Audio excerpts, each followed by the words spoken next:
ತಮ್ಮೆಲ್ಲರಿಗೂ ವಚನಗಳು ವಿತ್ ಮುಗುಳುನಗೆ ಚಾನಲ್ಗೆ ಆತ್ಮೀಯವಾದ ಸ್ವಾಗತ. ಇಂದಿನ ವಿಡಿಯೋದಲ್ಲಿ ಶ್ರೀ ಗುರು ಜಗಜ್ಯೋತಿ ಬಸವೇಶ್ವರರ ಅರ್ಥಪೂರ್ಣವಾಗಿರುವಂತಹ ವಚನಗಳು ಮತ್ತು ವಚನಗಳ ಭಾವಾರ್ಥದೊಂದಿಗೆ ನಾನು ನಿಮ್ಮ ಮುಗುಳುನಗೆ. ವಚನ ಸಾಹಿತ್ಯ ಕರ್ನಾಟಕದ ಬಹುದೊಡ್ಡ ಭಂಡಾರ ಅಂತಲೇ ಹೇಳ್ಬೋದು. ಶಿವಶರಣರು ಎಂದಾಗ ಮುಖ್ಯವಾಗಿ ಕ್ರಾಂತಿಯೋಗಿ ಬಸವಣ್ಣನವರು ನೆನಪಾಗ್ತಾರೆ. ಬಸವಣ್ಣನವರು ಜಗತ್ತು ಕಂಡ ಅಪರೂಪದ ವ್ಯಕ್ತಿ ಮಾತ್ರವಲ್ಲ, ಸಮಗ್ರ ಯುಗ ಪುರುಷರಾಗಿದ್ದಾರೆ. ಬಸವಣ್ಣನವರ ವಚನಗಳಲ್ಲಿ ಬರುವ ಸಂದೇಶಗಳು ಜಗತ್ತಿನ ಯಾವುದೇ ಸಂದೇಶಗಳಿಗಿಂತ ಕಡಿಮೆ ಏನಿಲ್ಲ. ವಚನವು ಹೀಗಿದೆ: ಕಲ್ಲು ನಾಗರ ಕಂಡೊಡೆ ಹಾಲ ನೆರೆ ಎಂಬರು, ದಿಟದ ನಾಗರ ಕಂಡೊಡೆ ಕೊಲ್ಲೆಂಬರಯ್ಯ, ಉಂಬ ಜಂಗಮ ಬಂದೆಡೆ ನಡೆಯೆಂಬರು, ಉಣದ ಲಿಂಗಕ್ಕೆ ಬೋನವ ಹಿಡಿಯೆಂಬರಯ್ಯ. ನೋಡಿ ಎಷ್ಟು ಅರ್ಥಪೂರ್ಣವಾಗಿದೆ, ಎಂತಹ ವಿಮರ್ಶೆ ಇದೆ ನೋಡಿ. ಇಂದಿನ ಕಾಂಕ್ರೀಟ್ ನಾಡಿನಲ್ಲಿ ಕಲ್ಲು ನಾಗರನ್ನ ಪ್ರತಿಷ್ಠಾಪಿಸಿ ಅಲ್ಲಿಗೆ ನಾಗರಾವು ಬಂದರೆ ಕೊಲ್ಲುತ್ತಾರೆ. ಇನ್ನು ಮೃಷ್ಟಾನ್ನ ಪರಮಾನ್ನವನ್ನ ಉಣದ ಕಲ್ಲು ದೇವರಿಗೆ ಅರ್ಪಿಸುವ ಇವರು ಹಸಿದು ಬಂದವರಿಗೆ ಮುಂದಿನ ಮನೆಗೆ ಹೋಗಪ್ಪ ಅಂತಾರೆ. ಇದೆಂತಹ ಸಮಾಜದಲ್ಲಿರುವ ಆಚಾರ. ಬಸವಣ್ಣನವರು ಇದನ್ನ ಖಂಡಿಸ್ತಾರೆ. ಬಸವಣ್ಣನವರು ನಮಗೆ ಮಾರ್ಗದರ್ಶನ ಮಾಡುವುದೇನೆಂದರೆ, ಬದುಕಿನಲ್ಲಿ ನಾವು ಸಜ್ಜನರ ಸಹವಾಸ ಬೇಕಂತೆ, ಒಂದನ್ನು ಹಿಡಿ ಒಂದನ್ನು ಬಿಡು ಎನ್ನುತ್ತಾರೆ. ಸಾರ ಸಜ್ಜನರ ಸಂಘ ಲೇಸು ಕಂಡಯ್ಯ, ದೂರ ದುರ್ಜನರ ಸಂಘವದು ಭಂಗವಯ್ಯ ಎನ್ನುತ್ತಾ ಸಜ್ಜನರ ಸಂಘ ಹಿಡಿ, ದುರ್ಜನರ ಸಂಘವನ್ನ ಬಿಡು ಅಂತ ಹೇಳ್ತಾರೆ ನಮ್ಮ ಬಸವಣ್ಣನವರು.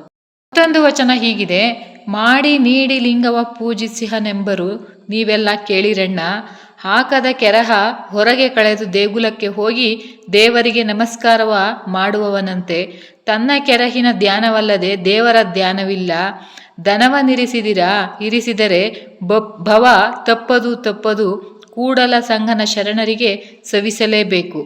ಮಾಡಿ ನೀಡಿ ಲಿಂಗವ ಪೂಜಿಸನೆಂಬವರು, ನೀವೆಲ್ಲ ಕೇಳಿರಣ್ಣ, ಹಾಕದ ಕೆರಹ ಹೊರಗೆ ಕಳೆದು ದೇಗುಲಕ್ಕೆ ಹೋಗಿ ದೇವರಿಗೆ ನಮಸ್ಕಾರ ಮಾಡುವನಂತೆ, ತನ್ನ ಕೆರಹಿನ ಧ್ಯಾನವಲ್ಲದೆ ದೇವರ ಧ್ಯಾನವಿಲ್ಲ,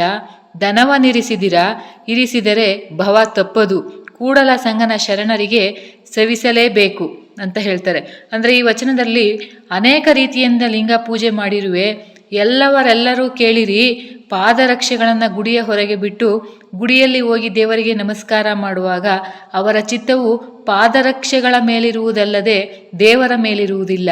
ಹಾಗೆ ಧನ ಆಭರಣ ಕೂಡಿಡಬಾರದು, ಕೂಡಿಟ್ಟಂತೆ ಕಷ್ಟ ಭಯ ಹೆಚ್ಚುವುದು.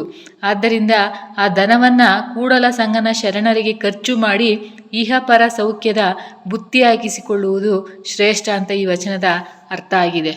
ಮತ್ತೊಂದು ವಚನ ಹೀಗಿದೆ: ಆಯುಷ್ಯ ಉಂಟು ಪ್ರಳಯವಿಲ್ಲೆಂದು ಅರ್ಥವ ಮಡಗುವಿರಿ, ಆಯುಷ್ಯ ಉಂಟು ಪ್ರಳಯವಿಲ್ಲೆಂದು ಅರ್ಥವ ಮಡಗುವಿರಿ, ಆಯುಷ್ಯವು ತೀರಿ ಪ್ರಳಯವು ಬಂದರೆ ಅರ್ಥವ ನಂಬುವರಿಲ್ಲ, ಆಯುಷ್ಯವು ತೀರಿ ಪ್ರಳಯವು ಬಂದರೆ ಅರ್ಥವ ನಂಬುವರಿಲ್ಲ, ನೆಲ ನನಗಿದು ಮಡಗಿದಿರ ನೆಲ ನುಂಗಿದೊಡಗುಳುವುದೇ, ನೆಲ ನನಗಿದು ಮಡಗಿದಿರ ನೆಲ ನುಂಗಿದೊಡಗುಳುವುದೇ, ಕಣ್ಣಲ್ಲಿ ನೋಡಿ ಮಣ್ಣಲ್ಲಿ ನೆರಹಿ ಹುಣ್ಣದ ಹೋಗದಿರ, ಕಣ್ಣಲ್ಲಿ ನೋಡಿ ಮಣ್ಣಲ್ಲಿ ನೆರಹಿ ಹುಣ್ಣದ ಹೋಗದಿರ, ನಿನ್ನ ಮಡದಿಗಿರಲೆಂದು ನಿನ್ನ ಮಡದಿಯ ಕೃತಕ ಬೇರೆ, ನಿನ್ನ ಮಡದಿಗಿರಲೆಂದು ನಿನ್ನ ಮಡದಿಯ ಕೃತಕ ಬೇರೆ, ನಿನ್ನೊಡಲು ಕಡೆಯಲು ಮತ್ತೊಬ್ಬನಲ್ಲಿ ಗಡಕದ ಮಾಡ್ಬಳೆ, ನಿನ್ನೊಡಲು ಕಡೆಯಲು ಮತ್ತೊಬ್ಬನಲ್ಲಿ ಗಡಕದ ಮಾಡ್ಬಳೆ, ಪರರಿಗಿಕ್ಕಿ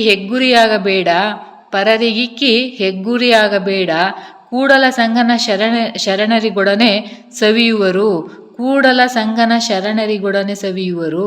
ಅಂದರೆ ಈ ವಚನದ ಅರ್ಥ, ಬಹಳ ದಿವಸ ಬದುಕುವು ಸಾಯುವುದಿಲ್ಲವೆಂದು ಹಣ ಕೂಡಿಡುವಿರಿ, ಆಯುಷ್ಯ ಮುಗಿದ ಮೇಲೆ ಸಾವು ಬಂದರೆ ಆ ಹಣವನ್ಯಾರು ಉಣ್ಣುವರು, ಕಣ್ಣಿನಿಂದ ನೋಡಿ ಮಣ್ಣಿನಲ್ಲಿಟ್ಟು ಹುಣ್ಣದೆ ಹೋಗಬೇಡಿರಿ, ಹೆಂಡತಿಗೆ ಇರಲಿ ಎಂದರೆ ಅವಳ ವಿಚಾರ ಬೇರೆ, ನೀನು ಸತ್ತ ನಂತರ ಬೇರೊಬ್ಬರನ್ನು ಪ್ರೀತಿಸದೆ ಇರಲಾರಳು, ಹಣ ಪರರಿಗೆ ಕೂಡಿಟ್ಟು ನಿನ್ನ ಪಾಪಗಳನ್ನು ಕಟ್ಟಿಕೊಂಡು ಹೋಗಬೇಡ,